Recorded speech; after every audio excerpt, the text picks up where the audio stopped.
Buenos días, buen día. A ver, vamos a trabajar la práctica. Me dicen que es una miscelánea, ¿verdad? Hola, buen día. Todos participan, por favor. Si tienen la respuesta, lo formulan. Si hay alguna duda, algo que no quedó claro, me la hacen saber. Hagan las preguntas respectivas de algo que desconocen, porque la práctica tiene una finalidad, ¿no? La práctica tiene la finalidad de potencializar lo que ya sabemos, de mejorar, de analizar, de criticar, de conversar, de dialogar, de intercambiar ideas, ¿no? Dentro de los principios teóricos, lógicos, ¿no? No tu posición, sino dentro del manejo teórico, ¿no? Entonces no es un intercambio de ideas, de posiciones, ¿no? Sino y si vas a poner alguna posición, pues la única posición sería, este, según las posiciones de los economistas, ¿no? La primera pregunta dice determinar verdadero con una V o un falso, según corresponda. Nosotros sabemos que la economía se divide en dos grandes principios, ¿verdad? En un principio positivo y en un principio normativo, o sea, economía normativa, economía positiva. También sabemos que la economía positiva se divide la economía positiva se divide en economía descriptiva y en teoría económica, ¿verdad? Entonces, dentro de la teoría económica hay otra subdivisión que viene a ser la microeconomía y la macroeconomía. ¿Qué es la microeconomía? La microeconomía es el conocimiento básico, es el conocimiento elemental. La microeconomía estudia los agentes individuales. La microeconomía fue planteado por Alfred Marshall, considerado el padre de la microeconomía, ¿verdad? La microeconomía es conocido también como la teoría de los precios. La microeconomía estudia la teoría del consumidor, la teoría del costo, la oferta, la demanda, el mercado, todo lo que sea agentes individuales.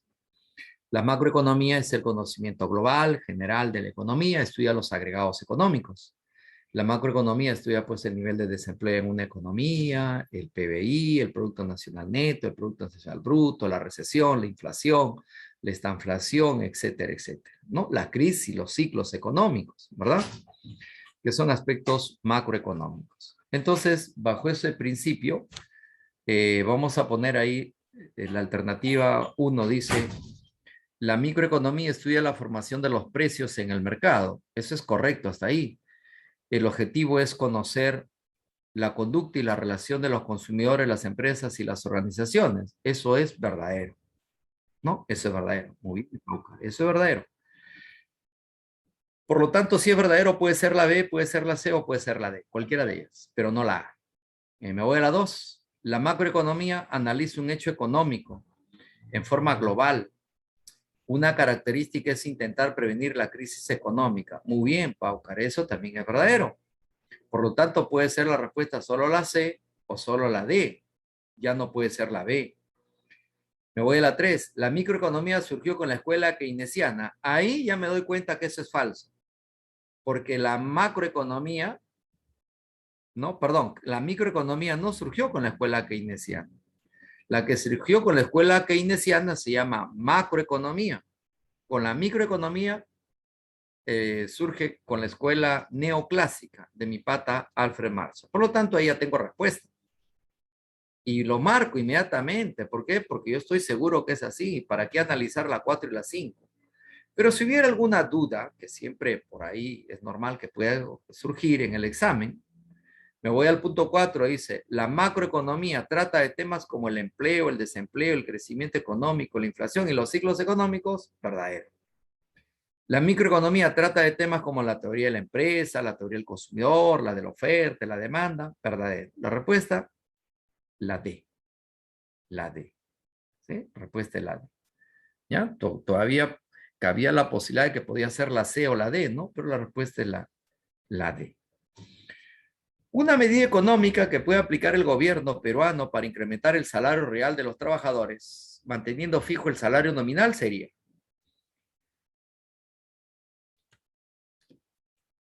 política keynesiana, de mi pata John Maynard Keynes, política keynesiana, política fiscal.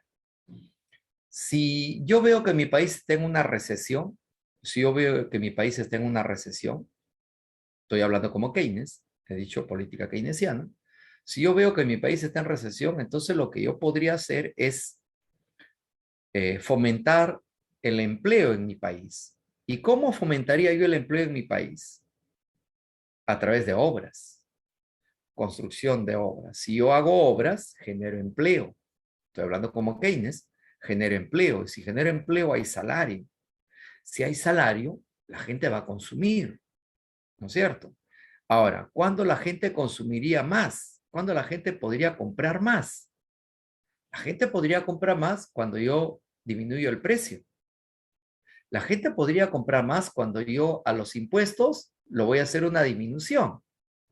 Entonces, si yo disminuyo los impuestos, la gente va a comprar más. ¿Por qué? Porque va a estar más barato, ¿no? Oye, ¿por qué no compra más? No, compadre, está muy caro. El impuesto, ya que es altísimo. Entonces compro menos, demando menos. Pero si los impuestos disminuyen, voy a demandar más. Si los precios disminuyen, también voy a demandar más, ¿verdad? Entonces, el salario real justo tiene que ver con ello, ¿no? El salario real, ¿qué cosa es? Es la cantidad de bienes y servicios que se obtiene con el dinero, ¿verdad? Entonces, para que el salario real aumente sin necesidad de aumentar los salarios nominales, lo que puedo hacer yo, disminuir los precios y disminuir los insumos. Pregunta, ¿está claro? ¿Entendieron la idea? ¿Sí? Muy bien. Si no está claro, nada más pregunten, ¿no? Entonces, ¿la respuesta cuál sería? Disminuir el nivel de precios y disminuir los impuestos. Esa sería la mejor medida. Casita, claro. De crema campeón. C de Castillito. Soy Castillo. Cuidado que hablas mal, ¿eh? Mira, 3. Durante los últimos gobiernos, en el Perú se destaparon hechos o casos de corrupción. Lavallato o Lavajato, Odebrecht, Cuellos Blancos, los Intocables, los Dinámicos, los del Norte, etcétera, etcétera, ¿no? Siendo uno de los mayores problemas de la economía, porque detuvieron la inversión privada y el gasto del gobierno en obras públicas. Por lo tanto, con el fin de moralizar la administración pública, los funcionarios están obligados a... Ayer el señor Pedro Castillo habló en la OEA y dijo que nosotros los peruanos pues tenemos un problema común con todos los países de Latinoamérica. Y la OEA sirve para eso, ¿no? La OEA sirve para ir a plantear los problemas comunes, ¿no? Uno de los tantos problemas comunes que tenemos los países de América se llama corrupción. Acuérdate que Obres ha corrompido en Estados Unidos, ha corrompido en Brasil, Argentina, Colombia, Chile y Perú, ¿no? Y todos los países que he mencionado pertenecen a la OEA. Y lógico, estaba en la comisión permanente, ¿no? Y han hablado pues de este problema que está en la pregunta 3, que es corrupción, ¿no? ¿Qué es corrupción? ¿Qué hacer para acabar con la corrupción? Dice, por lo tanto, con el fin de moralizar la administración pública, los funcionarios están obligados a... Los funcionarios tienen que estar obligados a presentar su declaración jurada de sus bienes y sus rentas. Tienen que presentar su declaración jurada de sus bienes y sus rentas. Además, justo ayer le hablaba a los alumnos que es un poquito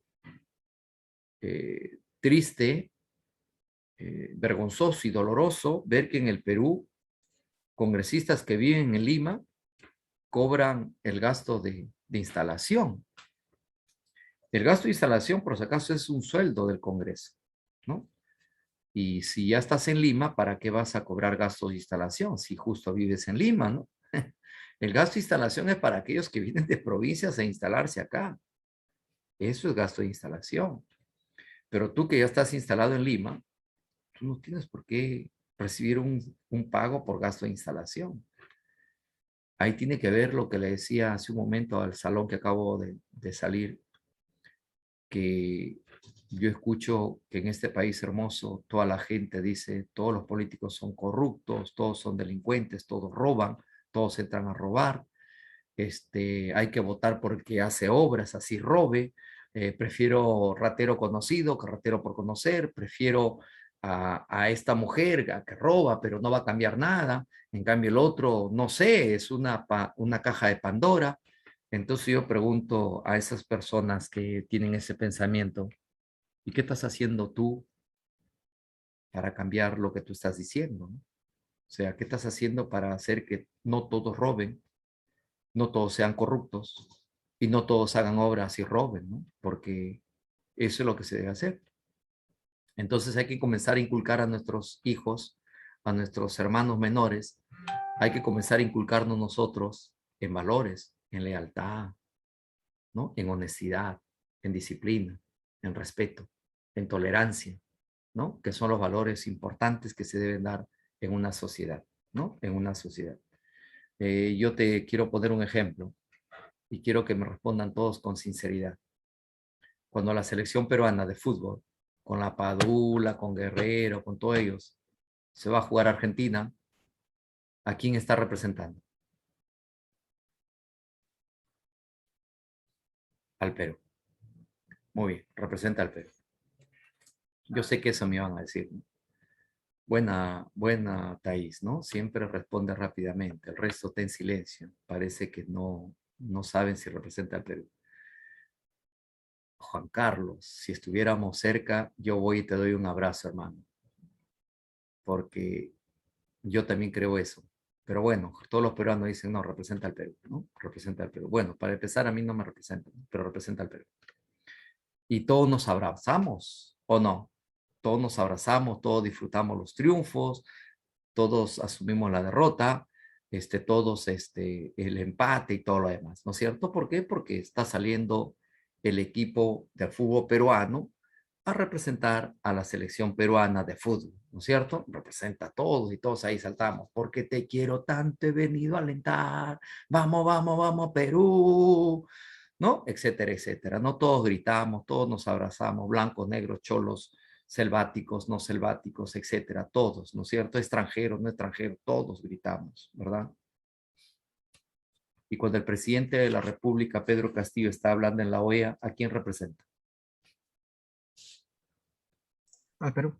Al Perú. Muy bien, al Perú. Pregunta.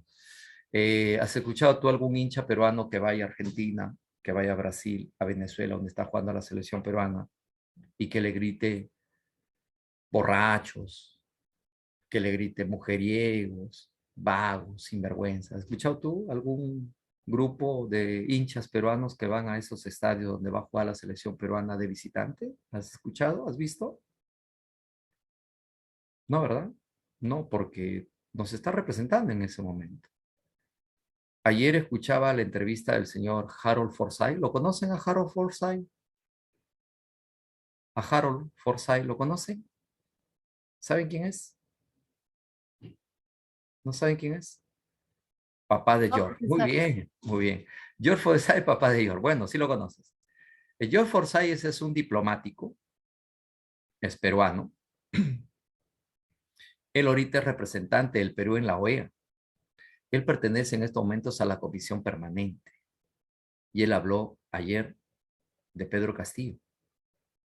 No te voy a decir las cosas que él habló, porque me gustaría que lo veas la entrevista y me gustaría que veas el mensaje de Pedro Castillo para que des una opinión, ¿no? Pero sí te voy a decir algo que dijo Harold Forsyth. Yo no entiendo al Perú porque cuando Pedro Castillo viene a hablar a la OEA, viene en representación del pueblo peruano. Pero sin embargo, hay personas que vienen acá a gritar, hay personas que vienen acá a hacer quedar mal, no a él, vienen a hacer quedar mal al Perú, ¿no? Le han dicho burro, le han dicho perruco, ¿no?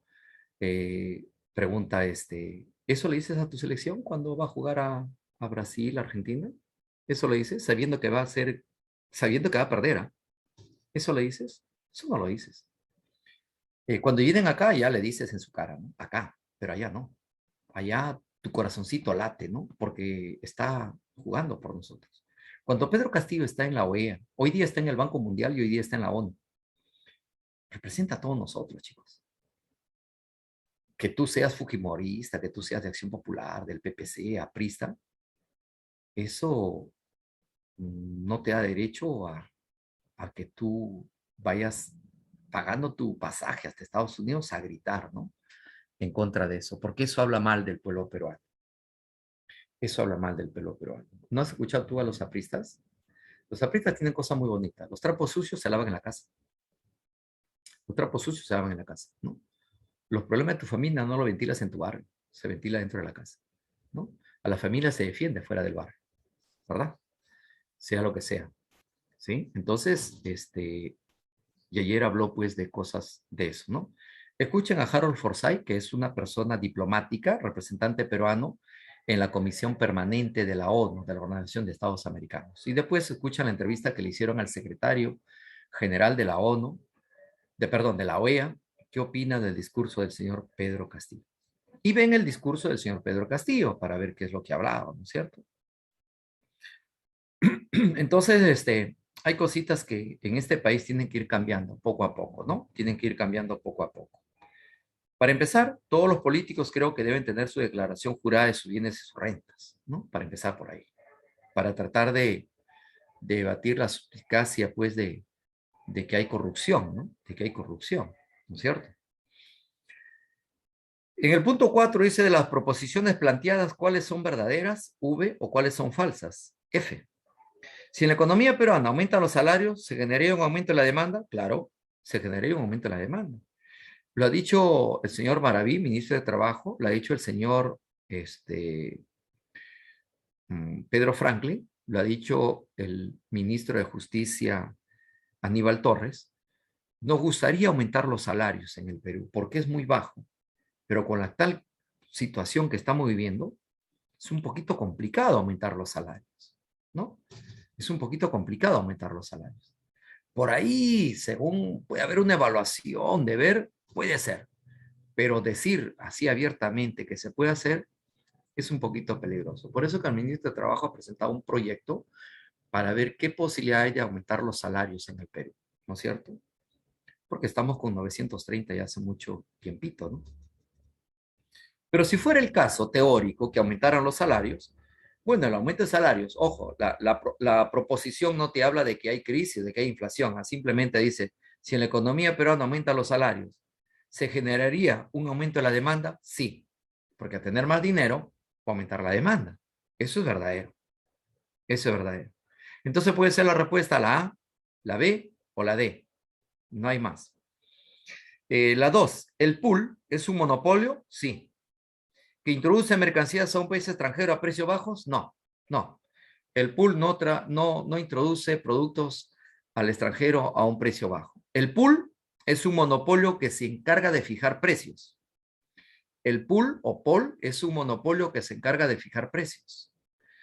Vender un producto por debajo del precio de mercado, vender un producto por debajo del precio de mercado se llama dumping.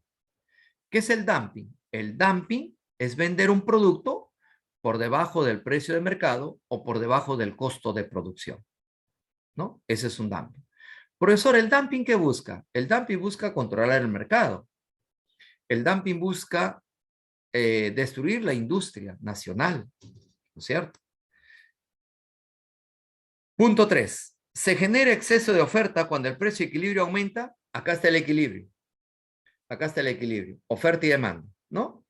Entonces yo veo que el precio de equilibrio aumenta. Si el precio de equilibrio aumenta, la pregunta es, ¿qué va a pasar con la cantidad ofertada? Aumenta, se va hacia la derecha.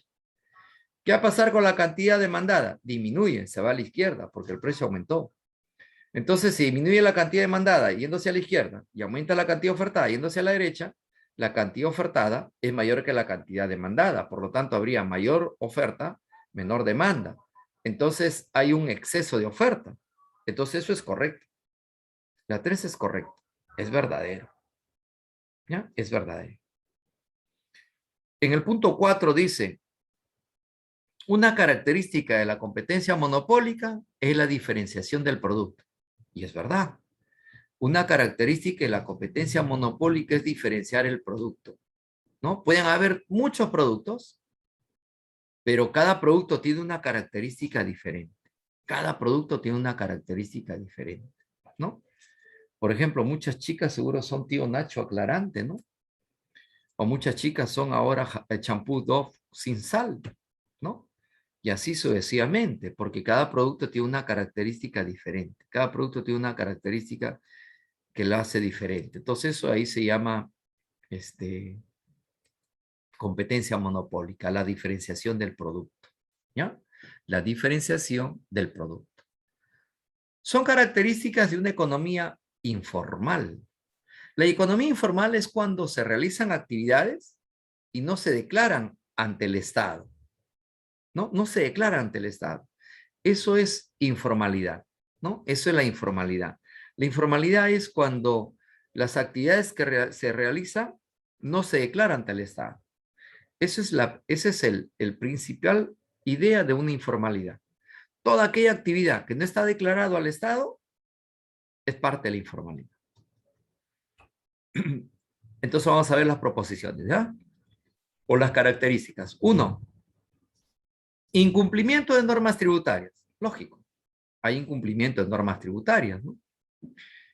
Por ahí puede haber una evasión, por ahí puede haber una ilusión, por ahí puede haber, etcétera, ¿no? Dentro de la informalidad, ¿no? ¿Te acuerdas cuando hablaba de informalidad? Le decía que a veces uno va al mercado y en el mercado encuentra pues ciertas casetas, ciertas cabinas que son de Telefónica, que son de Entel, que son de Claro y que te venden celulares, ¿no? Te venden celulares y son, entre comillas, los verídicos, pues, ¿no? Que salen en las propias empresas. Pero la pregunta es, esa caseta es informal, pues, ¿no? Porque no está autorizado para hacer ello y no está pagando sus impuestos para la comercialización, ¿no? Entonces, eso es parte de la informalidad, ¿verdad? Eso es correcto, entonces. Realizan actividades sin supervisión de organismos del Estado. Sí, pues, no hay supervisión de organismos del Estado, ¿no? Entonces, eso también es otra característica de la informalidad. Claro, muy bien, Pauca. Y dice, realizan actividades no declaradas ante el Estado. También, pues, así, ahí se empieza, ¿no? En la 4 dice, una causa de la informalidad en el Perú es las expectativas de vida favorable. No, la vida favorable, chicos, pertenece al Índice del Desarrollo Humano, que es parte del programa de las Naciones Unidas para el Desarrollo, ¿no? Es parte del programa de las Naciones Unidas para el Desarrollo. El Índice del Desarrollo Humano, ¿no es cierto? En el punto 5 dice, el comercio ambulatorio es un mercado ilegal. No, el comercio ambulatorio no es un mercado ilegal. El comercio ambulatorio es un mercado informal, no ilegal. Ilegal sería el negro, ¿no? Ilegal sería la trata de personas, ¿no? Ayer, por ejemplo, Harold Forsyth, cuando lo entrevistaban, decía de que el señor Pedro Castillo habló de la mala educación, de la salud, ¿no? Del nivel de anemia, de tuberculosis que hay en el Perú. Y no lo dijo, pero dio a entender de que faltó mencionar ahí la trata de personas, porque en el Perú a veces queremos ocultar ciertas cosas, ¿no? Y, y le dijeron, Lucas le hace la pregunta y le dice, ¿y por qué los presidentes que están al frente se pararon a aplaudirlo? Porque lo que dijo el señor Pedro Castillo es de aceptación y es lo que es el sentir de Latinoamérica, ¿no? Entonces, cuando se llama, dice, como el fútbol, ¿no?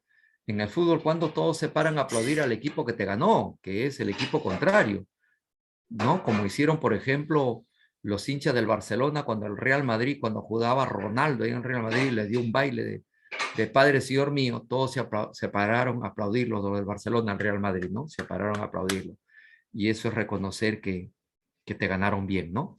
Y ayer también igual se pararon a aplaudirlo al señor Pedro Castillo, la cual para muchos peruanos, pues, el señor no tiene la capacidad suficiente para dirigirnos, se pararon a aplaudirlo y hay algo que no hablaron, ¿no?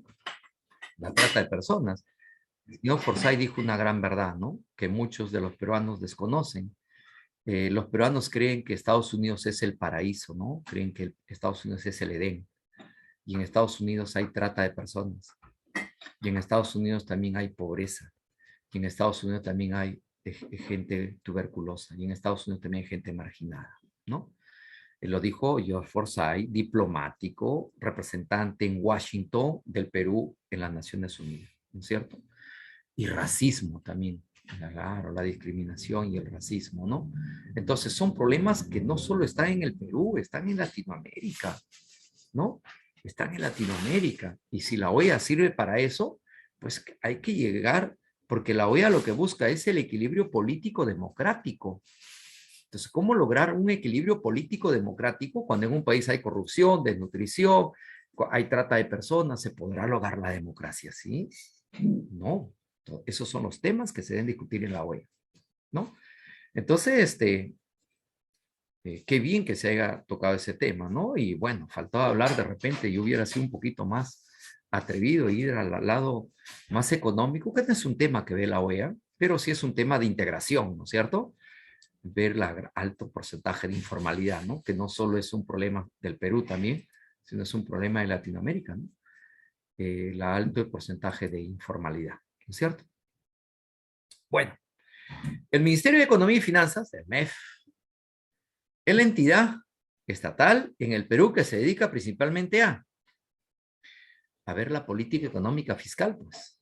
El ministro de Economía y Finanzas se encarga de ver la política económica fiscal.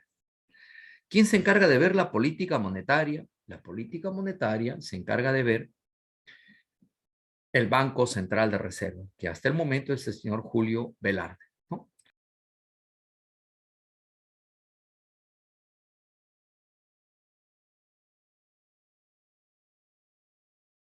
Entonces, es el Banco Central de Reserva. Claro, el BCR, como por ahí ha escrito, ¿no?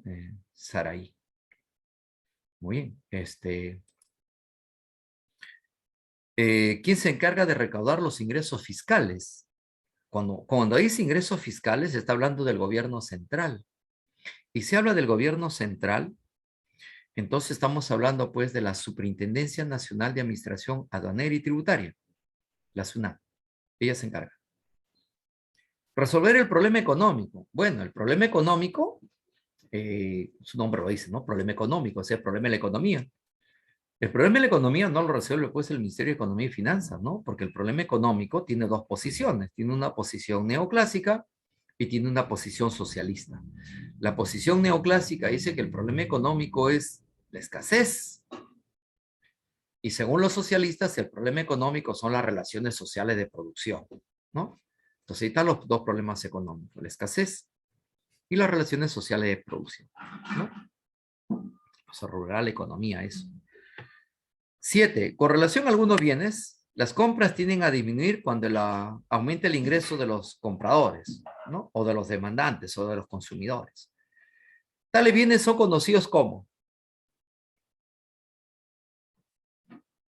Yo tengo mi cocina y acá tengo un balón de gas. Para que mi cocina funcione, tengo que tener el balón de gas ahí. Si no, mi cocina no funciona. ¿Qué es esto? Esto se llama bienes complementarios. Son bienes complementarios. A los bienes complementarios también se llaman bienes de demanda conjunta. A los bienes complementarios también se les llama también bienes conexos, ¿ya? Bienes conexos, ¿sí? Son bienes complementarios. Yo tengo mi carro, funciona siempre y cuando tenga gasolina. Yo tengo mi televisor, funciona siempre y cuando esté la energía eléctrica, si no, no funciona. Los bienes sustitutos es que si aumenta el precio de la carne, lo puedo reemplazar por pollo. Si aumenta el precio del pollo, lo puedo reemplazar por pescado. Si aumenta el precio del pescado, lo puedo reemplazar por zapallito para hacer un locro de zapallo. Y así sucesivamente. Son bienes sustitutos. A los bienes sustitutos también se le conoce como bienes sucedáneos. Los bienes sustitutos son también los famosos bienes sucedáneos. ¿Qué son bienes sucedáneos? Los bienes sustitutos. Son aquellos bienes que reemplazan a otros bienes para satisfacer la misma necesidad. Un bien inferior. Un bien inferior es, por ejemplo, que yo use un lapicero Lucas y más adelante yo use un lapicero Pailo, ¿no? ¿Cuándo dejaría de usar yo lapicero Lucas?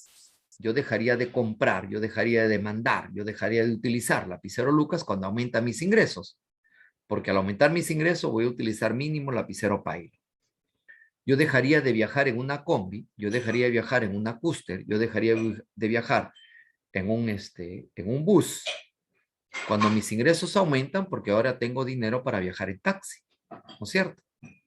Entonces, cuando tú dejas de comprar un producto, cuando tú dejas de consumir un bien, cuando tú experimentas una menor demanda por el aumento de tus ingresos, esos bienes se llaman bienes inferiores. Y los otros bienes que tú compras, porque aumentaron tus ingresos, se llaman bienes normales. ¿Está claro? Entonces ahí la respuesta sería bienes inferiores. Serían bienes inferiores. ¿Ya? Bienes inferiores. Muy bien, hasta ahí alguna pregunta, alguna duda, alguna consulta, algo que no esté claro. ¿Está bien? ¿Estamos yendo bien? Sí.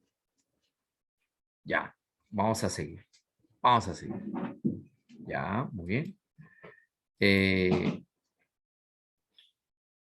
Como la vio parte de los teóricos económicos, se hizo varias suposiciones básicas sobre la forma en que se comportaba la gente y cómo debería organizarse la economía para obtener mejores resultados. Así tenemos. En el Congreso hay un representante no me acuerdo de ese partido de Urresti, PP creo que es, si no me equivoco. Hay un economista y este economista, ¿cómo es, no? Cuando tienen una formación profesional, son muy técnicos y precisos al hablar, ¿no?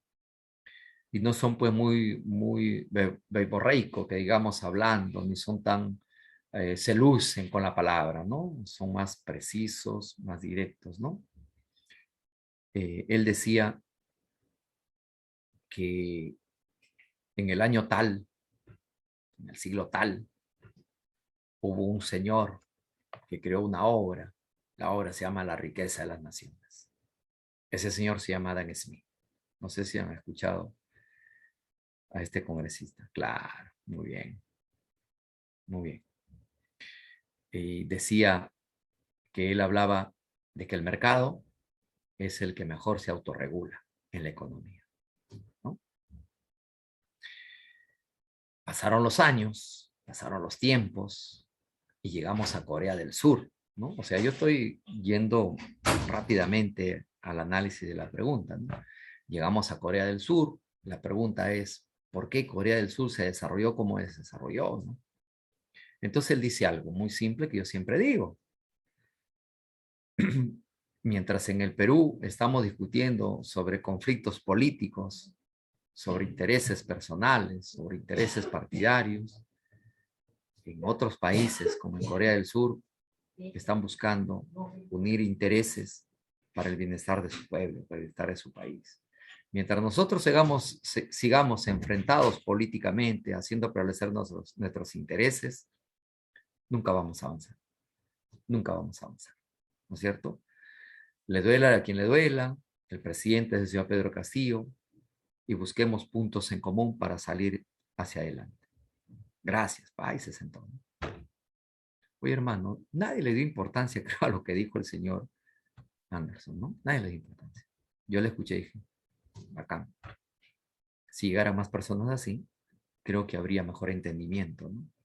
Pero después habló otra persona y como diría, como diría la filosofía de nuestros ancestros, le entra por acá y le sale por acá, ¿no?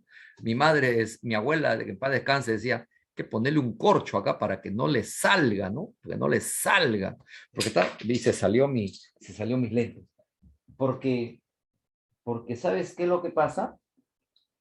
Lo que pasa es que en este país nosotros buscamos unificar y hay alguien que no le gusta la unificación, ¿no? O sea, te está hablando una persona que estudió la economía y que estudió el desarrollo de los pueblos, cómo se han ido desarrollando, y te está diciendo que lo que debemos hacer, y comienza la otra persona a hablar de la política, que sí, que esto, que lo otro, y etcétera, etcétera. Y Adam Smith explica eso, ¿no? Adam Smith es un personaje que dice, pues, si vas a esperar que alguien haga el bienestar por ti, pues hermano, vas a esperar sentado, porque nadie te va a traer a ti tu comida, nadie, ¿no? Nadie te va a traer a ti tu comida, nadie te va a traer a ti tu comida. Tú tienes que buscártela. Eso se llama mano invisible, el interés de la persona en el mercado, ¿no es cierto? La benevolencia, ¿no? La benevolencia. El otro día un alumno me decía, ¿no? Profe, me tocó, no fue un día, ayer fue, profe, me tocó el bono. Y le digo, felicitaciones. Y le digo, no lo malgastes. El bono es un subsidio y los subsidios tienen un objetivo, ¿no? Porque había un chico que dijo ahí, eso está mal, me parece mal la política de bonos, ¿no es cierto? Bueno, te comento que dentro del proceso electoral solo había dos candidatos, el señor Pedro Castillo y la señora Keiko Fujimori. Una pregunta. En la campaña, en la segunda vuelta, ¿quién ofreció más bonos si llegaba al gobierno? Porque, ojo, ofrecieron hasta bonos hasta los muertos, ¿ah? A los que habían fallecido, habían perdido, ¿no es cierto? Muy bien, en ese tiempo nadie criticó el bono, ¿no? Nadie criticó el bono. Todos estaban ahí calladitos. Pero ahora que hay un bono, pues a ciertos sectores, ¿no? Afectados, está ahí. El problema es que la gente no sabe destinar eso, ¿no? O sea, si a ustedes les toca los bonos, chicos, no es para que se lo malgasten, es para impulsar la actividad económica, es para dar un impulso, por eso se llama subsidio. Está mal utilizada la palabra bonos, esos son subsidios, ¿no? Entonces, eso no es para que lo malgasten, es para potencializar la actividad económica, ¿no? Es para que destines, pues, en busca de una reactivación, no de la actividad productiva, pero sí de tu hogar, de tu casa, ¿no? De tu casa, de tu hogar, porque a todos nos ha afectado este COVID-19, pero a algunos lo ha afectado más que otros, ¿no? Entonces, pero hay que salir a buscar la inversión, porque como dice Adam Smith, los seres humanos no esperamos la cena de la benevolencia, o sea, que caiga del cielo, ¿no? La carne que vende el carnicero, el pan que vende el panadero, o una fruta que vende un frutero, ¿no? Sino por el respeto que se siente por su propio interés.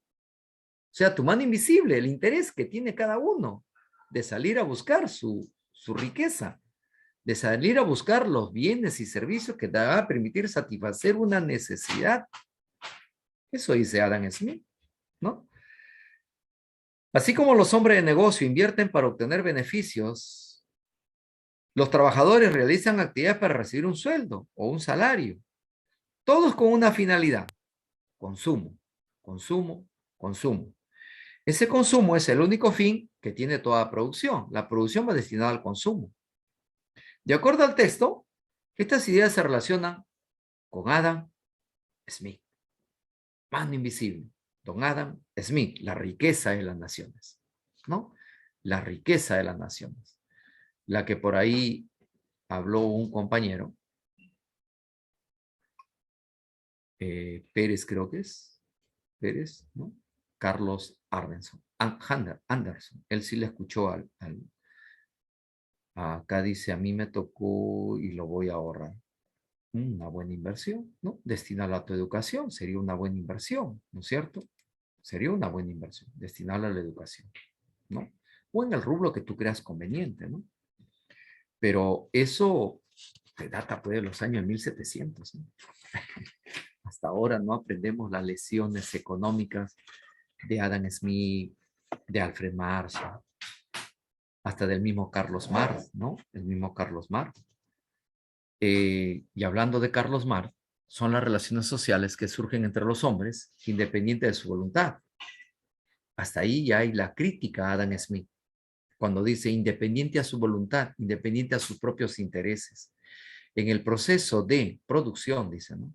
Cuando los medios de producción son de propiedad privada y no pertenecen a toda la sociedad, Se establecen relaciones de explotación del hombre por el hombre, relaciones de dominación y relaciones de subordinación. ¿Sabe cuál es el problema de este país? El problema de este país es que nosotros, los peruanos, no sabemos diferenciar entre modelo económico, entre política económica, no sabemos diferenciar entre sistema económico, no sabemos diferenciar entre regímenes económicos, no sabemos diferenciar, bueno, no sabemos diferenciar, pensamos que todo es lo mismo. Como pensamos que todo es lo mismo, entonces cuando, me está fallando esto. Entonces como pensamos que todo es lo mismo, estamos cayendo en el error de que, por ejemplo, cuando alguien viene y te dice, ¿no? Acá en el Perú hay monopolios y hay oligopolios que no nos dejan avanzar como país. Entonces la gente agarra y dice, ah, socialista, ah, comunista.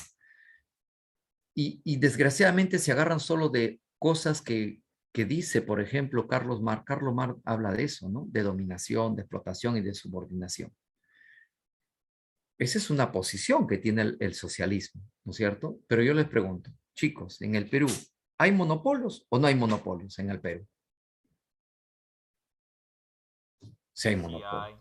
Ya, pregunta, que tú digas, en el Perú hay monopolios y ese monopolio fija el precio en el Perú y yo me quedo subordinado a ello porque no puedo hacer nada, ¿por eso eres socialista? ¿Por eso eres izquierdista? No, No. decía Carlos Marx decía, ¿no? Carlos Marx decía, va a llegar un momento en la historia de la humanidad que las propias contradicciones que engendre el capitalismo van a permitir que se derrumbe el capitalismo por las propias contradicciones que engendra. Entonces, que yo diga que en este país hermoso hay monopolio, hay oligopolio, y que ese monopolio y oligopolio no permiten avanzar como país, no por eso soy socialista, no por eso soy izquierdista. Y ahí está la mala interpretación que se hace. Entonces, yo no puedo hablar eso. Si a mí me preguntan, por ejemplo, un periodista de Latina, y me dice, ¿qué opina usted cuando usted hace clase con sus alumnos? ¿Les habla usted de monopolio y oligopolio? Sí, le digo que hay monopolio, oligopolio, le digo que el Grupo Comercio, que el Grupo Rodríguez Pastor es un monopolio que no permite avanzar. Ah, usted tiene tendencia socialista, o sea que usted hace apología en su clase. Pucha, que me saca de foco, ¿no? Y la gente, oh, mira esa clase de profesores hay en el Grupo San Marcos. Entonces, chicos, eso es una mala interpretación que se está haciendo de la verdadera análisis de este país, ¿no? Porque monopolio, como diría mi profesor en la universidad, los monopolios son un mal necesario. Los monopolios son prohibidos por ley, pero los monopolios existen. La ley que prohíbe los monopolios se llama ley de Sherman. Se prohíbe los monopolios. Pero existen, pues, ¿no es cierto? Y si existen, bueno, pues, ¿no? Que Carlos Marx haya hecho la crítica de los monopolios que generan explotación, dominación y subordinación, no implica pues que todo lo que pensamos que es así, seamos de esa tendencia, ¿no? O sea, no necesariamente, ¿no? Al margen de la posición que pueda tener uno. Ahora, tú te vas a la Constitución, al artículo 61. ¿Tienes tu Constitución? Artículo 61. A ver, lee lo que dice, porque me parece que ese artículo es medio socialista. A ver, lee lo que dice. El artículo 61 está después del 60 y antes del 62, para hacerlo más rápido. 61. ¿Qué dice? Habla de la libre competencia. Habla de la libre competencia. Y si sigue leyendo, dice, claro, facilita y vigila. Y si sigue leyendo, dice que el Estado combate y sanciona toda práctica dominante y monopólica. Suena un chiste, ¿no? Porque dice que el Estado facilita y vigila la libre competencia y combate toda práctica dominante y monopólica. Como diría alguien, ¿será cierto eso? ¿Ves? O sea, y eso lo dice tu Constitución, ¿no? Sería bueno que los periodistas cuando entrevistan, pues tengan su Constitución a la mano, ¿no? Para que se escuchen por lo menos o vean que lo que están preguntando tiene alguna relación o interpretación lógica, ¿no? Según lo leído, no es una posición de crítica del Perú, yo lo he llevado a la crítica del Perú, esa posición que acabo de leer, que no solo es la última parte, es todo un contexto, ¿no? Dice, no, al margen de la voluntad, dice, ¿no? Del proceso. Cuando habla de la voluntad, está hablando al margen del interés, y el que habla que está al margen del interés, esa es la crítica al capitalismo que la hace Carlos Marx con su posición socialista, ¿no? Y la respuesta sería la B, que es el socialismo, ¿no es cierto? La otra pregunta dice, ¿qué postulado de la economía de mercado se estaría aplicando si en la economía nacional se da libre circulación de mercancías, capitales y personas? Eh, la OEA es una integración regional. La OEA es un organismo de estados americanos. Ahí están todos los países de América que van a plantear sus puntos en común. ONU, la ONU no es una integración regional, es un órgano de las Naciones Unidas, o sea, es un órgano general donde están todos los países. Y me imagino que los presidentes cuando van pues a la OEA, cuando van a la ONU, aprovechan a venderse, ¿no? A ofrecerse, como se dice popular o vulgarmente, ¿no? O sea, a volverse la vedette, ¿no? Y ayer escuchaba a Pedro Castillo en su mensaje y dijo algo que yo siempre digo, los presidentes deben decir eso, ¿no? El Perú es un mercado muy, pero muy rico y de expectativa para cualquier empresario inversionista extranjero. El Perú es un buen mercado. El Perú es un buen mercado. Así que, hermanos inversionistas, vengan a mi país, ¿no?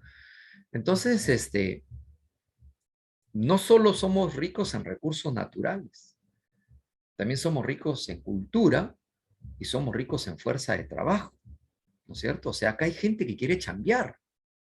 Entonces, que la inversión venga, la gente está dispuesta a chambear, ¿no? Entonces, hay que inculcar a la gente que hay que ser respetuosos de la inversión, del trabajo, y hay que decirle a los inversionistas que también sean respetuosos de los trabajadores, ¿no es cierto? Entonces, cuando uno sale fuera de su país, lo que busca es medidas de buscar puntos en común para lograr integrarnos no solo en Latinoamérica, sino integrarnos con todos los países del mundo. Eso es integración, ¿no es cierto? Eso es integración, de respetar a todos por iguales, ser una sola nación, ser un solo continente, ser una sola idea, ¿no es cierto? Y entonces cuando dentro de un mercado abierto, dentro de un libre mercado, cuando alguien sale y busca puntos en común en aspecto de mano de obra, en aspecto de capitales, en aspecto de materia prima, se llama libre movilidad de los factores productivos. Nosotros somos partícipes de una comunidad que se llama Comunidad Andina de Naciones. La Comunidad Andina de Naciones, la CAN, hay 4 países que lo formamos, ¿no? Ecuador, Perú, Bolivia y Colombia, ¿no? Antes también había Venezuela, pero Venezuela se retiró. Entonces, ellos son una integración económica. ¿Qué buscan? Buscan liberar el mercado de factores. Acuérdate que el mercado de factores es mercado laboral, mercado de recursos y mercado de capital. Son el mercado de factores. Y cuando alguien va a hablar de capital, de fuerza de trabajo, de materia prima, eso es mercado de factores. ¿Ya? Eso es mercado de factores. Y en un mercado de factores yo me quedo solo con el mercado laboral, para que me entiendan. En el mercado laboral, ¿qué abunda? ¿La demanda de trabajo o la oferta de trabajo?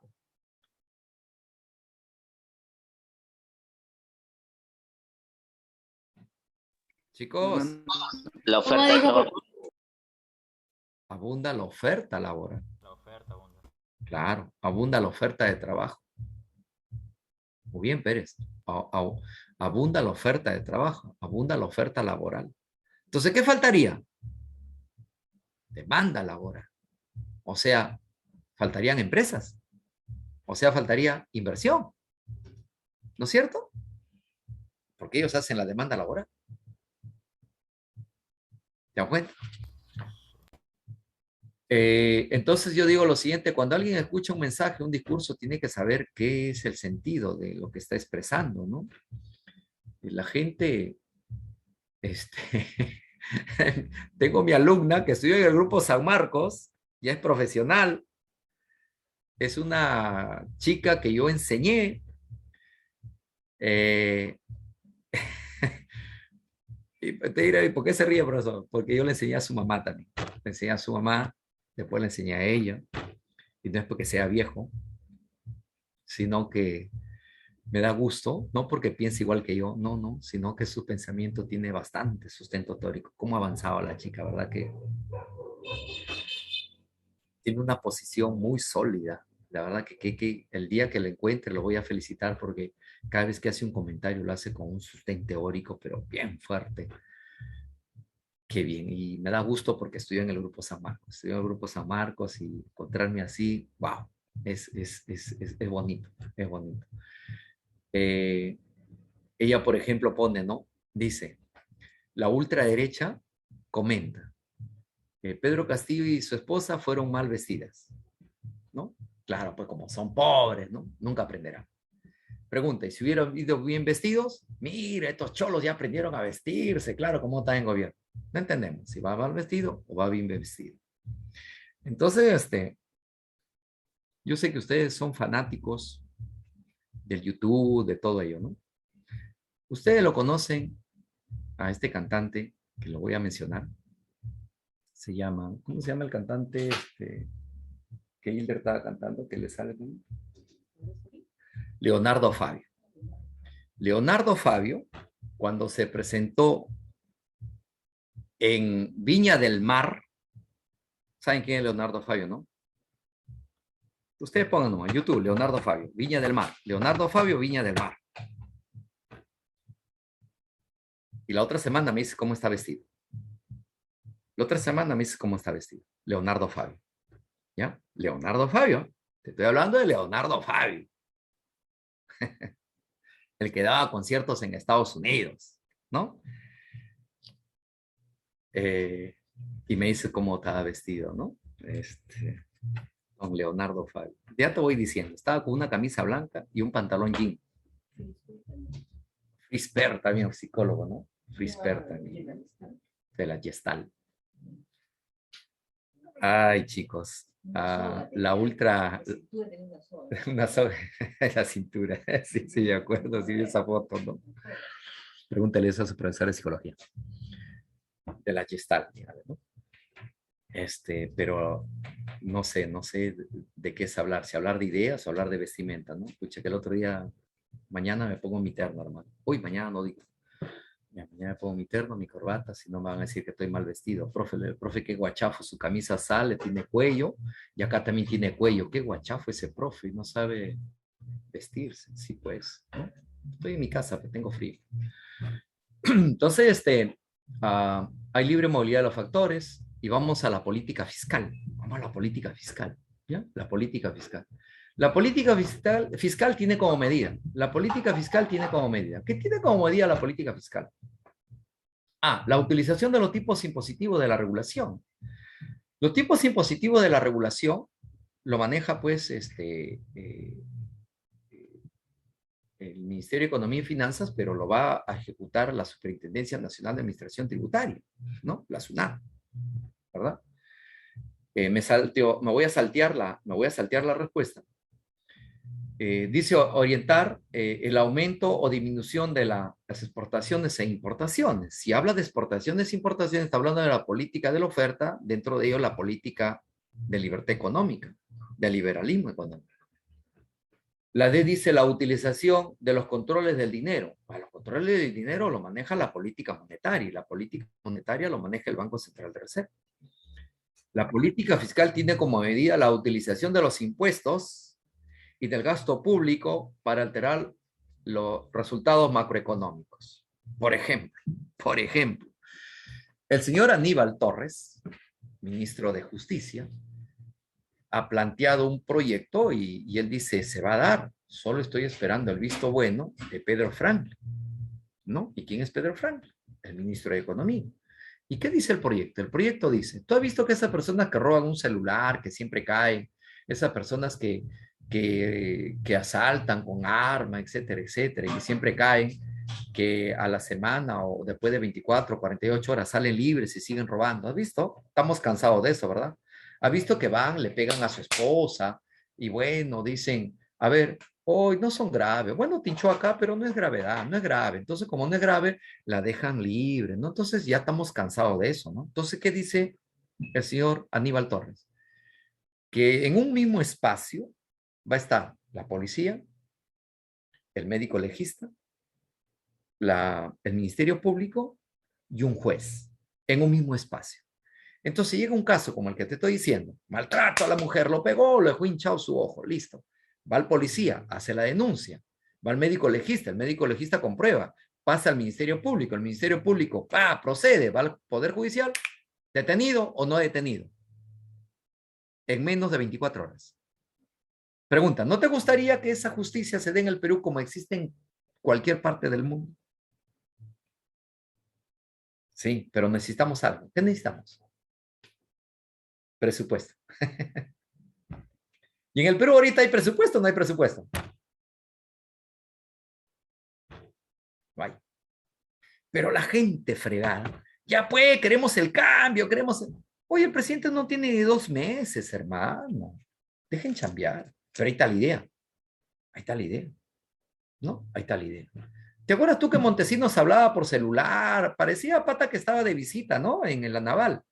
Entonces, ¿qué hicieron? Lo cambiaron de cárcel. Pum, pum, pum, pum. Y entonces Aníbal Torres dice, bueno, a todas esas personas que tienen esos delitos deben tener sus cárceles, ¿no? Propias. Pero nuevamente necesitamos algo. ¿Qué necesitamos? Dinero.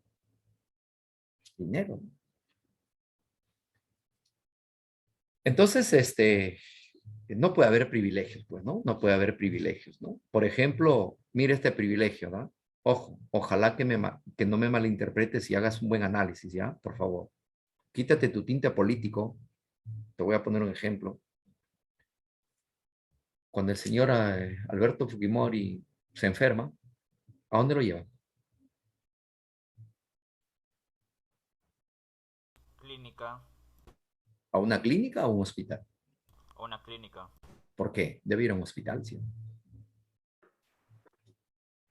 Debe ir a un hospital. ¿Qué privilegio tiene él? ¿Money? No, no, no. Eso no es money. Ese es privilegio. Ese es privilegio. Y todos somos iguales. Delincuente es delincuente, hermano. Sentenciado es sentenciado. ¿Nunca han ido a un hospital ustedes y llega la policía, llega la ambulancia y bajan un herido y es delincuente? Lo llevan al hospital. ¿O tú crees que porque tiene dinero lo llevan a una clínica? ¿Tú crees que un narcodelincuente lo llevan a una clínica? No, lo llevan a un hospital. Y enmarrocado, ¿ah? Enmarrocado lo llevan, amarrado, porque se puede disque fugar. Igualdad para todos, pues, hermano. ¿Quién te mandó a cometer delitos? ¿No? Pero ahí entra a tallar el gasto público y los impuestos. Entonces, el manejo presupuestal lo hace el Ministerio de Economía y Finanzas. Ya quisiéramos eso que te acabo de decir, ¿no?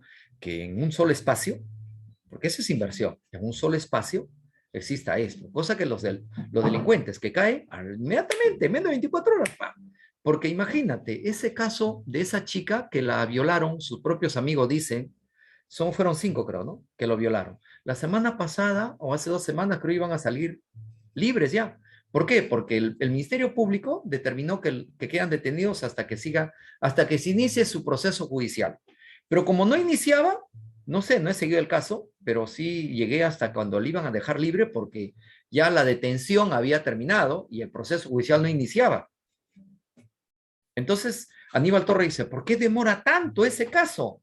Ese caso es para verlo ahí, inmediatamente, en menos de 24 horas.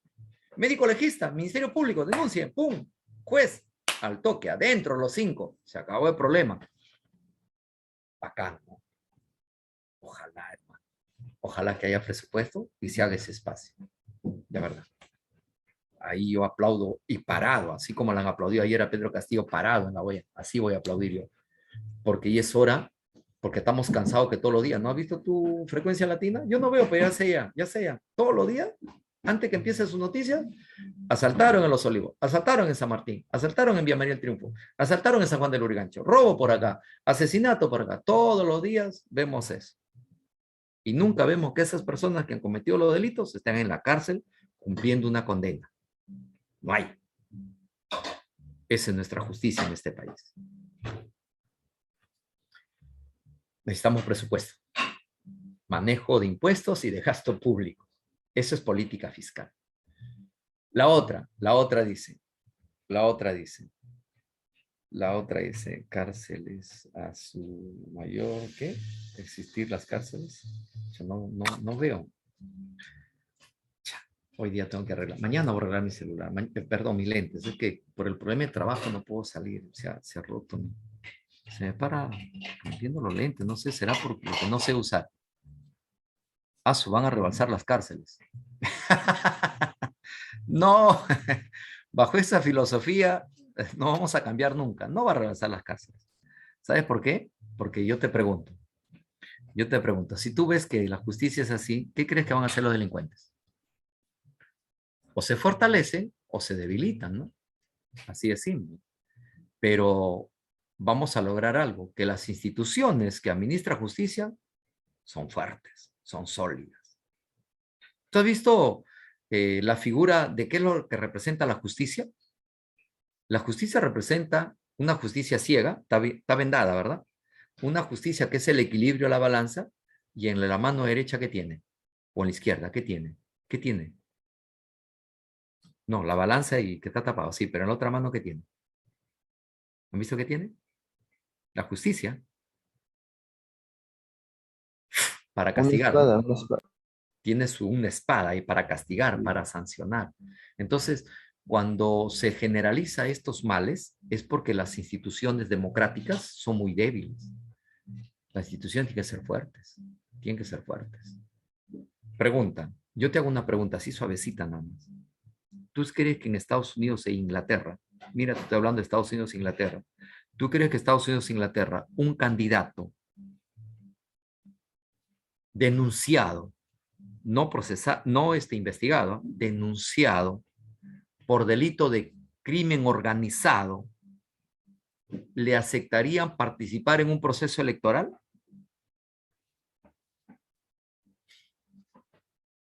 ¿Y por qué crees que en el Perú sí aceptan participar en un proceso electoral? Porque tus instituciones son débiles. Si las instituciones fueran fuertes, no participarían. No participarían. Así de simple. Claro, no participarían, hermano. Entonces, eso es lo que se busca, fortalecer las instituciones democráticas en el Perú. Cuando somos fuertes democráticamente, vas a ver que hasta senderista vamos a eliminar, porque nuestras instituciones van a ser fuertes, sólidas. Pero si las instituciones son débiles, todo el mundo va a hacer lo que quiere, hermano. Así es simple. Así que no tengas temor que las cárceles se van a llenar. Claro, yo sé por dónde vamos, ¿no? Porque hay cada delincuente que aparece, ¿no? Ojalá llegue ese momento. Sí, yo creo que sí, ¿no? En algún momento de la historia de nuestra humanidad tiene que pasar eso. No creo que seamos pero tantos siglos más de sufrimiento en este tema, ¿no? Si en la economía peruana se utiliza como instrumento de la política económica el aumento de los impuestos, es porque el gobierno pretende. ¿Qué pretende el gobierno aumentándote los impuestos?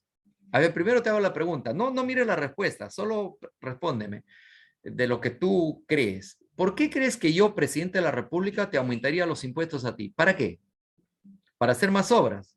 Ya, podría ser. Pero a ti. O sea, ¿por qué a ti te aumento los impuestos? Porque para hacer obra, estos impuestos los destino a hacer obras, ¿no? No, pero a ti, ¿por qué crees tú que a ti yo te aumento los impuestos? ¿Qué busco con la medida de aumentarte a ti los impuestos? Tú que eres consumidor, tú que eres familia, ¿qué crees que sería mi objetivo? Te pongo dos alternativas. ¿Que tenga más dinero? Claro, pues muy bien. Saraí lo dijo, ¿no? A ver. Saraí Yanat. Muy bien. Eso es. la respuesta. Aumentarte el impuesto es que tú consumas menos, que tú en tu bolsillo tengas menos dinero. Esa es la finalidad de aumentarte los impuestos. Yo te aumento los impuestos para que tú consumas menos. Esa es la finalidad. Entonces ahora busca esto, ¿no? Es que tú tengas menos dinero en tu bolsillo. Porque cuando tú tienes más dinero en tu bolsillo, hay mayor demanda y se genera un exceso de demanda. Entonces lo que yo quiero es que tengas menos dinero. Entonces tú enlazas y dices, profesor, eso no es una medida antiinflacionaria.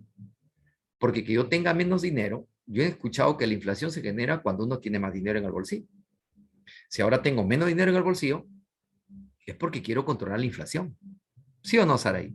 Claro, esa es la respuesta, ¿no? Entonces dice, si en la economía peruana se utiliza como instrumento de la política económica el aumento de los impuestos, es porque el gobierno pretende que tú en tu bolsillo tengas menos dinero, por lo tanto va a disminuir la demanda y voy a controlar la inflación. Voy a controlar la inflación. Reducir la demanda global para reducir las presiones inflacionarias. Y ahora te voy a contar algo, ¿no? Ahora te voy a contar algo. Porque la gente sufre de amnesia parcial y la gente no estudia la verdadera historia reciente, lo distorsiona y lo cambia, así como los congresistas han cambiado la historia, han querido cambiar la historia diciendo que lo que hizo Alberto Fujimori no fue golpe de Estado, que lo que hizo Merino ha sido gracias a los medios de comunicación, a que lo incitó los medios de comunicación, a que Merino renuncie, ¿no? Por algunos cuantos desadaptados que salieron a protestar a las calles, ¿no? ¡Wow! Si la historia de 3 años se quiere cambiar, imagínate la historia que está escrita, como diría el señor Béjar, el ex canciller. Yo no puedo cambiar la historia.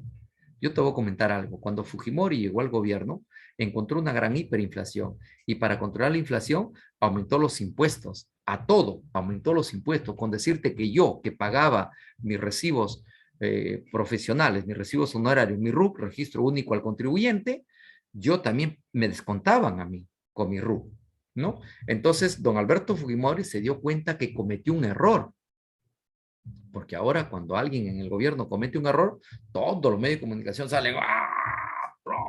Te destruyen, no solo por cometer un error. En el Perú ahora no se puede cometer errores, ¿eh?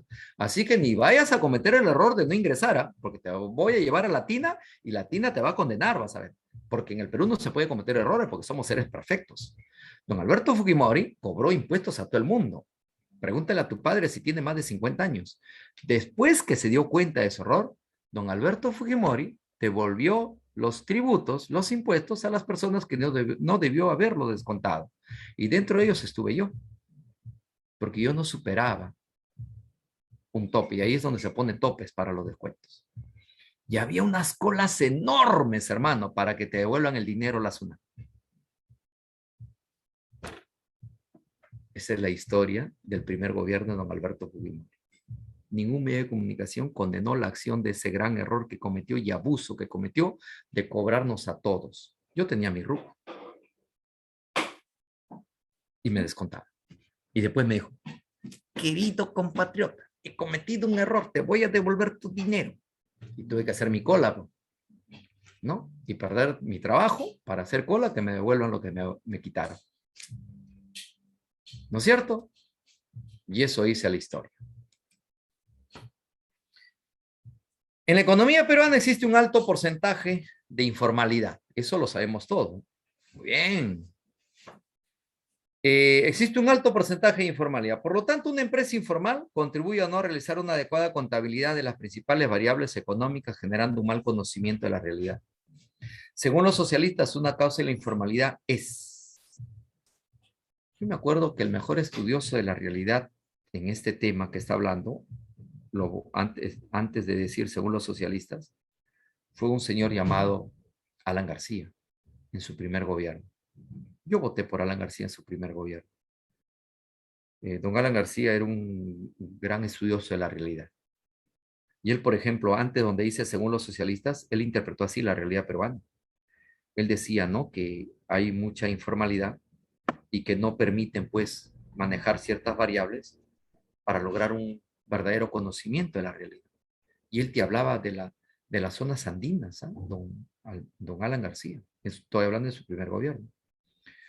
Miren las entrevistas que le han hecho los argentinos a Alan García. Pongan ahí, ¿no? Entrevista de periodistas argentinos a Alan García y van a ver cómo Alan García hablaba de la realidad peruana, de las zonas andinas, de la selva.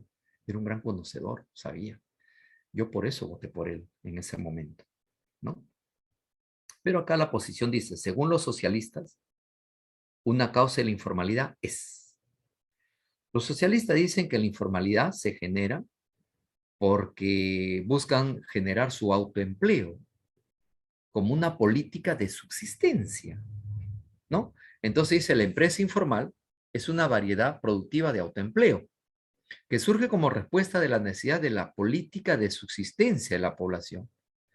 Cuando las zonas andinas vienen acá a Lima, no vienen porque quieren pues vivir en la Lima, porque la Lima es bonito. No, no, no, no. Vienen en busca de oportunidades, vienen en busca de crecer y vienen en busca de desarrollarse, porque en las zonas andinas donde ellos están no hay eso. En las zonas de la selva donde están no hay eso. Entonces vienen en buscas acá. Y se va a poblar todo la Lima, ¿no? Alan García hacía eso en su primer gobierno. Ese enfoque. Decía, ¿no?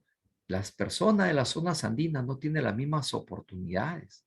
Por lo tanto, basta que alguien vaya allá y comience a hablar de las oportunidades que tienen que tener ellos como personas, como seres humanos, como peruanos, como compatriotas, como ciudadanos. Esas personas van a ser absorbidas por esas ideas, van a ser absorbidas por ese pensamiento. Entonces no debemos descuidarnos de esas personas, decía Alan García, ¿no? Y decía, muy bien, así debe ser. Pero llegó a ser presidente y ya saben todo lo que pasó, ¿no? Todo lo que pasó. Me sentí decepcionado, defraudado, más que por el APRA, por Alan García, ¿no? Porque tú puedes ser aprista. Sí, creo que estafado, ¿no? Por Alan García, ¿no? Yo confié en él, ¿no? Y ya después todo su gobierno, ya ustedes lo saben, todos lo saben, ¿no es cierto? Bueno, claro, tremenda inversión que generó, ¿no? Pero ese lo hacía en el enfoques. Por eso le digo, escúchenlo a la entrevista que han hecho argentinos a don Alan García en su momento. Yo lo escuché. Ustedes no creo que han tenido esa oportunidad, ¿no? Pero por ahí cuando tengan tiempo, en el YouTube está todo. El cálculo y análisis del consumo, de la inversión, del gasto, de la exportación, de la importación, para el establecimiento del indicador de crecimiento económico forma parte del campo de estudio de la macroeconomía. Si hablamos de crecimiento económico, macroeconomía. Señala la proposición correcta con respecto a un bien que se intercambia en un mercado libre, donde se cumpla la ley de la oferta y la demanda, la cual se encuentra en equilibrio a un precio de equilibrio, ¿no? Precio PO, P sub 0, ¿no? Si cambia la demanda y cambia la oferta, de hecho que va a cambiar el precio. La variación de la demanda, la variación de la oferta genera variación en el precio. Y esa sería la respuesta. Cambios simultáneos en la demanda, cambios simultáneos en la oferta, siempre van a modificar el precio de equilibrio. Siempre van a modificar el precio de equilibrio. Y esa es la respuesta. El fenómeno del niño es uno de los problemas que siempre hemos tenido los peruanos a través de nuestra historia. Seguro tu profesor de historia del Perú te va a comentar que la cultura mochica, la cultura chimú experimentaron también este fenómeno del niño, ¿no? Entonces, el fenómeno del niño implica una pérdida agrícola considerable, tanto en el norte como en el sur del país. Entonces, está hablando cuando habla de pérdida agrícola, está hablando de la oferta. Por lo tanto, si habla de fenómeno del niño, está hablando de un factor determinante que sería fenómeno climatológico, ¿no? Y si es un fenómeno climatológico o parte de este fenómeno geográfico natural, no hablaría de cantidad ofertada, porque acuérdate que la cantidad ofertada guarda relación con el precio. Hablaría de la oferta. Y si habla de la oferta, entonces ya salió la respuesta. Yo viendo las alternativas, descarto la A, descarto la B y descarto la D, solo viendo este análisis que he hecho. Entonces la respuesta sería disminución de la oferta. Disminución de la oferta. Porque cuando hay un factor determinante cualquiera menos el precio, varía la oferta. Y cuando varía el precio, ahí sí varía la cantidad ofertada. En economía, la ley de Say, Juan Bautista Say, él es representante clásico, seguidor de Adam Smith, en su principio atribuye, dice, la ley de Say a Juan Bautista Say, ¿no es cierto? El cual no forma parte de sus condiciones. Primero, la ley de Say sostiene que toda oferta crea su propia demanda. Si toda oferta crea su propia demanda, está hablando del mercado. Entonces dice que el Estado no interviene, el Estado no participa, ¿no es cierto? El Estado no interviene, el Estado no participa. Entonces sostiene el principio de la no intervención del Estado. Eso es verdadero. Eso es verdadero. La B, establece que toda oferta genera su propia demanda. Eso es verdadero. Indica que en un punto determinado las cantidades demandadas y cantidades ofertadas son iguales. Eso también es verdadero, porque es juego de mercado, juego de oferta y demanda. Y la pregunta es, ¿cuál no forma parte de las condiciones de la ley de Say? Y dice que Say aplicó su ley durante la crisis del petróleo de los años 70. No, en los años 70 aparece la filosofía monetarista. En los años 70 aparece la crisis de inflación de oferta, la crisis del petróleo, ¿no? La crisis de inflación de oferta, ¿no es cierto? Donde aparecen ideas monetaristas de los Chicago Bulls, de Milton Friedman, ¿no? Entonces eso nada tiene que ver con la ley de Say, y esa sería la respuesta, porque eso nada tiene que ver con la ley de Say. ¿Cuál de los siguientes cambios provocaría un desplazamiento expansivo de la curva de la oferta? O sea, ¿cuál de las siguientes alternativas que están mencionadas generarían un desplazamiento hacia la derecha de la curva de la oferta? Hacia la derecha. ¿Cuál de ellas? Y yo voy de frente a la respuesta, ¿ya? Yo produzco camisas en Gamarra. ¿Cuál sería el bien insumo para producir una camisa? La tela. Si el precio de la tela disminuye, voy a comprar más tela y voy a producir más. ¿No es cierto? Pero si el precio de la tela aumenta, voy a comprar menos tela y voy a producir menos. Ahí está la respuesta. Si disminuye el precio de los insumos, entonces voy a producir más. Voy a producir más. Hay mayor oferta. Esa es la respuesta. ¿Hasta ahí alguna consulta, alguna duda, alguna pregunta? ¿Está claro? Ya. Ya, sigamos. 19. Dice, indique verdadero o indique falso según corresponda. ¿El sistema financiero está regulado por la Superintendencia de Banca y de Seguros? No. El sistema financiero está regulado por el Banco Central de Reserva. Entonces, ¿de qué se encarga la Superintendencia de Banca y de Seguros? De fiscalizar a los bancos y seguros. La Superintendencia de Banca y de Seguros se encarga de prevenir y de investigar el lavado de activos, el financiamiento del terrorismo. De eso se encarga la Superintendencia, de establecer la ley de bancos y seguros y de fiscalizar a los bancos y seguros. Por ejemplo, la Superintendencia de Banca y Seguros ya dio la autorización para que un banco de capital chileno ingrese a la economía peruana. Hay una idea, no sé si ya está plasmada, oleada y sacramentada, de que se vienen 2 bancos más de Europa acá al Perú. Y pasará pues por la observación de la Superintendencia de Banca y de Seguros, ¿no? Y si es así, se instalarán otros 2 bancos más acá. El profesor dijo 2 bancos más de Europa, que en el Perú hay bancos de Europa. El Scotiabank es canadiense, ¿no? El Scotiabank es canadiense, el que le debe a la SUNAT. El otro es el Banco de Bilbao, es el banco del BBVA, pa'lante, ¿no? Tiene capital francés, español. Ya, sigamos. Entonces, el 1 es falso. Puede ser respuesta a la A y la C nada más. 2. La bolsa de valores está supervisada por la Superintendencia de Banca del Mercado de Valores. Verdadero. Verdadero. Ya salió respuesta. Ya salió respuesta. Pero sigamos. La bolsa de valores es un mercado abierto y temporal. Abierto, tampoco, como diría Keynes. Porque no todos vamos ahí, ¿no? ¿A qué iríamos ahí?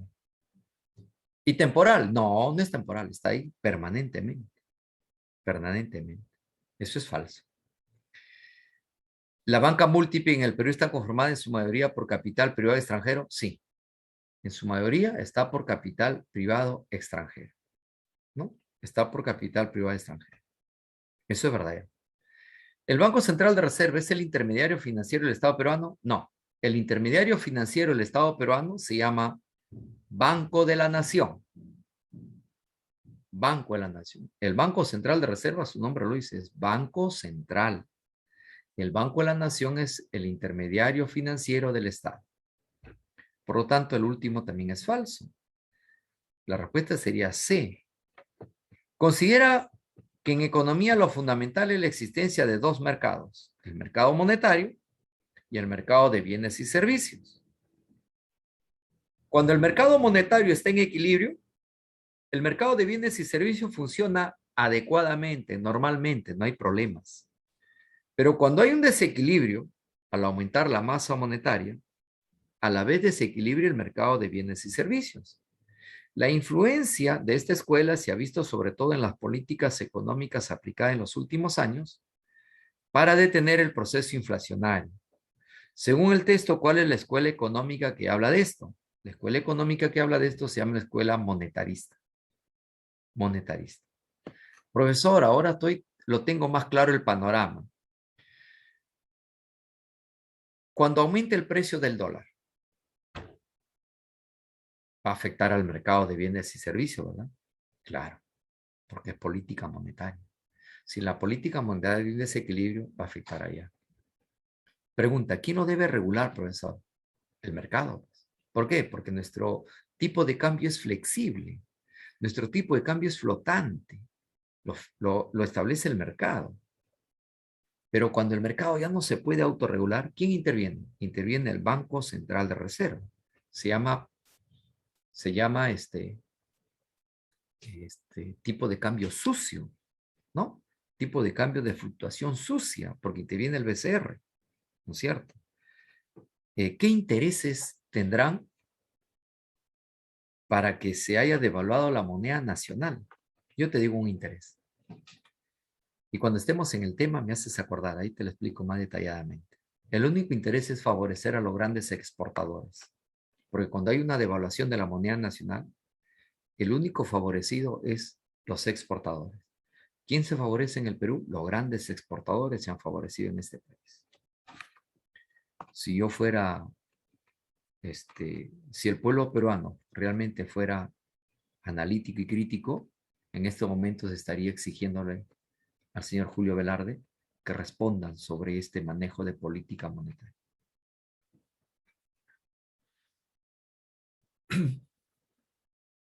¿En qué, mi estimado Mejía, en qué algo pareció a la moneda china? O sea, ¿lo que pasó allá o en relación acá? No está muy claro.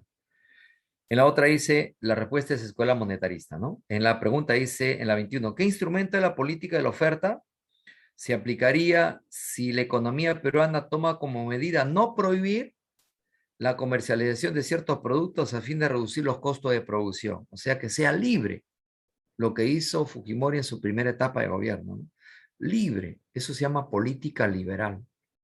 Eso se llama política liberal. Al gobierno de Alberto Fujimori no es que le haya faltado algo, él lo hizo a sabiendas, porque si Alberto Fujimori hubiera tomado esas medidas poniendo ciertas normas, ¿no? Normas comerciales, jurídicas, normas constitucionales, en la cual esta palabra libertad económica no afecte a la economía de forma directa, pues hermano, ahorita fuéramos la octava maravilla del mundo, ¿eh? Ahorita fuéramos la octava maravilla del mundo, la verdad. Pero liberar el mercado, es como que tú dices, a mi casa entra cualquiera, abre la puerta y entran cualquiera, ¡brum! Entra cualquiera, a tu casa. No, no es así. A tu casa puede entrar cualquiera, pero cualquiera que reúna ciertos requisitos, ¿no? No puedes abrirle la puerta así abiertamente a todo el mundo. Mira, tú no sabes lo que puede ingresar. Claro, pues. Pero ellos lo hacen con una visión capitalista favorable, pues. ¿No? Tú sabes que los chinos, pues los chinos internamente manejan un socialismo, pero hacia afuera son grandes capitalistas, ¿no? Ahora sí está clara, ¿ves? Ahora sí la idea está mejor, mi estimado Mejía, ¿no? Claro, muy bien. Ese es hacer el análisis, ¿no?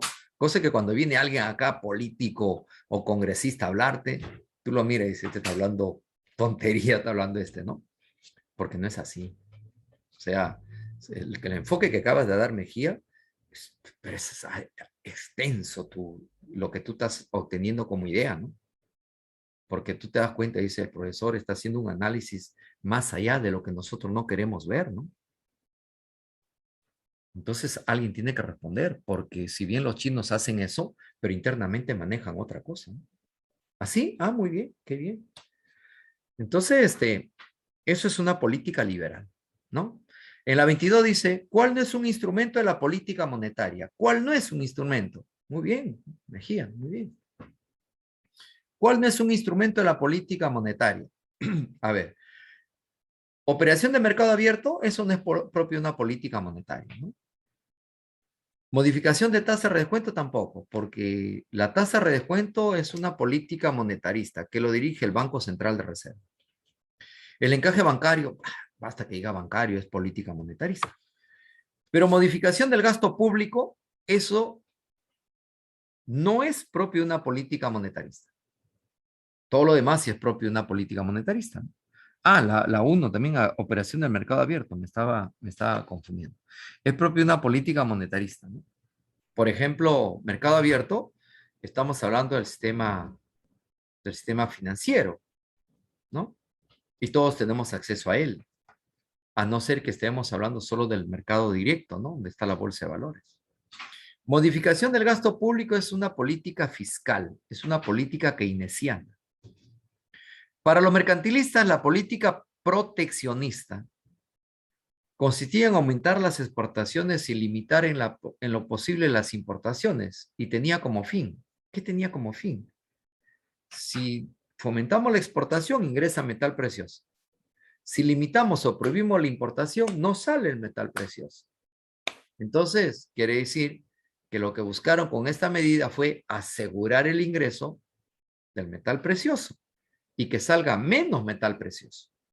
¿No es cierto? Eso fue una idea mercantilista. Vamos terminándola, porque ya me pasé un minuto. La recomendación de Keynes para salir de la Gran Depresión era, Keynes es de los personajes que dijo, fácil, los problemas se solucionan fácil. Que intervenga el Estado y punto, se acabó el problema. Intervención del Estado. ¿Para qué? Para generar empleo. ¿A través de qué? De obras públicas. Y para hacer eso, ¿qué aumento? La demanda global. Aumenta la demanda global. Que el Estado gaste más, que las familias consuman más, que el empresario invierta más, que el sector externo comience a exportar más, etcétera, etcétera. Entonces, la recomendación de Keynes para salir de la Gran Depresión consiste en el aumento de la demanda global a través de la inversión pública. Habló de la gran importancia del Estado en la inversión para potencializar la economía. 25. Si en la economía peruana se utiliza como instrumento de política económica la disminución de los impuestos, ahora, ¿te acuerdas que hace un momento te decía por qué te aumento los impuestos? Ahora yo te pregunto, ¿por qué disminuyo los impuestos? ¿Qué busco disminuyendo los impuestos? Que tú consumas más. Claro, pues Pérez, muy bien. Si la economía peruana se utiliza como instrumento de la política económica, la disminución de los impuestos, es porque el gobierno pretende que tú consumas más. Por lo tanto, aumentas o incrementas la demanda global. Y esa es la respuesta. La C, de crema. Campeón que le ganaron. Ya. Muy bien, chicos. Juventud Divino Tesoro. Siempre es un gusto conversar, dialogar con ustedes. Estudien bastante, chicos. Porque solo así vamos a lograr el objetivo, que es el ingreso, ¿no? Estudien, con este sistema tienen que ser doble responsables, doble conscientes, doble disciplinado, doble todo, porque el esfuerzo tiene que ser mayor para lograr el ingreso. ¿Estamos? Un abrazo. Martita, fue un gusto. Nos vemos la siguiente semana. Chau, chicos. Chao, Cuídense. Hasta profesor. la Gracias próxima. por su Chau, clase. Se chau. cuida. Buen